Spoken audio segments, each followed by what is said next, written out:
جانور کا مذاق اڑانا. قربانی کا جانور ایک بہت ہی ایک مقدس ایک چیز ہے، اور اس کا احترام بہت پہلے کی جو قومیں ہیں ان کے اندر بھی ہوا کرتا تھا. لوگوں نے اس کو قربانی کے جانور کو اس کے ساتھ مذاق کرنا، اور بہت سے افراد جو باقاعدہ ان کی پینٹنگ کر رہے ہیں اور جو ہے وہ اس کے ساتھ ایسا ہنسی مذاق کر رہے ہیں، اور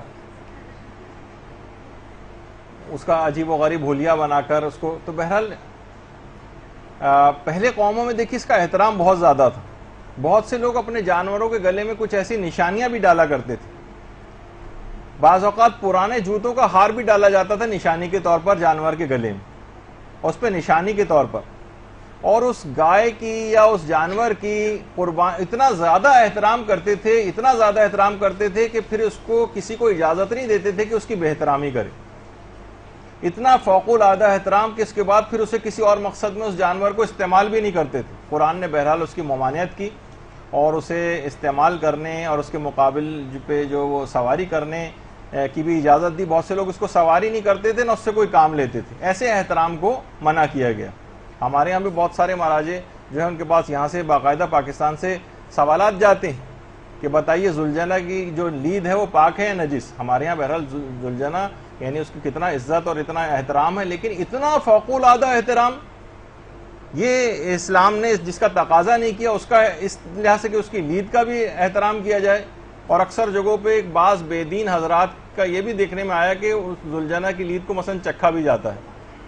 تو بہرحال یہ دیکھیے سب چیزیں جیسے کہ کچھ عرصے پہلے ایک فتنے کے طور پر جانور کا خون پینے کی چیز شروع ہوئی تھی، لیکن لوگوں نے سٹینڈ لیا اور پھر اس فتنے کو اول میں شروع میں دبا دیا گیا.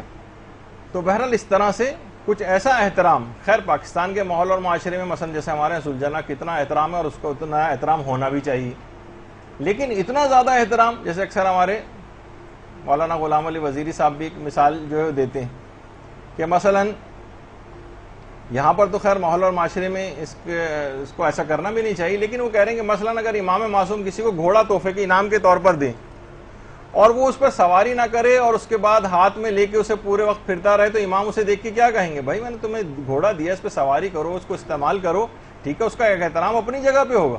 جیسے امام کسی کو اپنا لباس تحفے کے طور پر دیتے تھے کہ یہ میرا نماز کا لباس ہے، اور وہ اس نماز کو اٹھا کے الماری کے اندر اپنے رکھ دیتا اور بس اس کی زیارت کر لیا کرتا، تو امام اس پہ ناراض ہوتے کہ بھائی میں نے تمہیں پہننے کے لیے دیا ہے. جیسے کہ اکثر صحابی، ٹھیک ہے یہ الگ بات ہے کہ اس کو نماز کے لیے پہنے پھر اس کے بعد اتار کے رکھ دیں اس کو، لیکن بہرحال اس کا ایک تو بہت سی چیزوں کا ہمارا فوق العادہ احترام ہو جاتا ہے کہ جیسے کہ وہ قربانی کے اس جانور کا احترام کرنے لگے تھے، نہ اس پر سواری کرتے تھے نہ اس سے کوئی کام لیتے تھے، بہت زیادہ احترام. تو اسلام نے منع کیا، بلکہ اس کے اوپر سواری کرنے کی بھی اجازت دی اور اس کا گوشت کھانے کی بھی اجازت دی.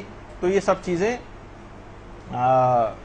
جیسے اونٹ وغیرہ اس کے اوپر سواری بھی ہوا جاتا ہے، تو وہ پہلے زمانے میں ایسا نہیں ہوا کرتا تھا. تو